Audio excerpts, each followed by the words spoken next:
Ageing start ಆದಮೇಲೆ care ಮಾಡಬೇಕಾ ಇಲ್ಲ ಮುಂಚೆನೇ ಪ್ರಿವೆಂಟ್ ಮಾಡ್ಬೋದಾ? ಇದರ ಟ್ರೂತ್ ಇವಾಗ ಹೇಳ್ತೀನಿ.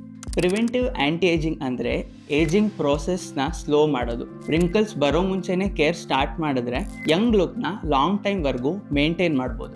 ಸನ್ಸ್ಕ್ರೀನ್ ಡೈಲಿ ಯೂಸ್ ಮಾಡಬೇಕು, ರೈಟ್ ಸ್ಕಿನ್ ಕೇರ್ ರೊಟೀನ್ ಇರಬೇಕು, good hydration, healthy life style ಇವೆಲ್ಲ ಕೊಲಾಜನ್ ಲಾಸ್ನ ಸ್ಲೋ ಮಾಡುತ್ತೆ. ಅದಕ್ಕೆ ಏಜಿಂಗ್ ಸೈನ್ಸ್ ಲೇಟಾಗಿ ಕಾಣುತ್ತೆ. ಅರ್ಲಿ 20s 30s ಅಲ್ಲಿ ಸ್ಟಾರ್ಟ್ ಮಾಡಿದ್ರೆ ರಿಸಲ್ಟ್ಸ್ ಬೆಸ್ಟ್ ಇರುತ್ತೆ. ವೆಯ್ಟ್ ಮಾಡ್ತಿದ್ರೆ ಕರೆಕ್ಷನ್ ಕೂಡ ಕಷ್ಟ ಆಗುತ್ತೆ.